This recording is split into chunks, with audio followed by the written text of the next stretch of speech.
Have you seen this warning on your dashboard?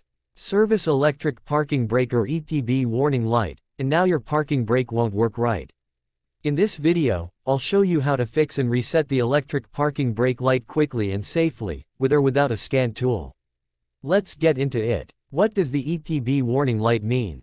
This light usually means there's a problem in the electronic parking brake system, which could be mechanical, electrical, or software related.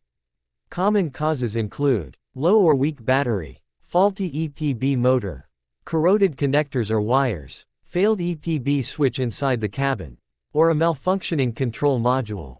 Step 1. Check your battery first.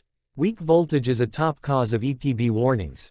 Make sure your battery is healthy and fully charged. Try jump starting the vehicle and see if the warning resets after a short drive. Step 2. Inspect the EPB fuse and switch. Next, check your EPB fuse in the fuse box. A blown fuse can disable the system. Also test the parking brake switch. If it's loose, broken, or unresponsive, the system may trigger a warning. Step 3. Scan for fault codes, optional but recommended. Use an OBD2 scanner with EPB or ABS capabilities to read codes from the brake system.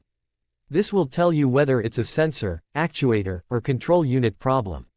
You can find the scanners I recommend below this video. They work on most modern cars. Step 4. Reset the warning light. After fixing the issue, you can clear the EPB light by using your scanner to reset the brake system. Or in some cars, turning the ignition on and off 3 times may reset the warning automatically. If the light stays on, professional diagnostics may be needed. And that's how you fix and reset the service electric parking brake warning light. If this video helped you, hit the like button and subscribe for more quick car repair guides. Still having trouble? Drop your car model and year in the comments. I'll do my best to help you directly. Thanks for watching.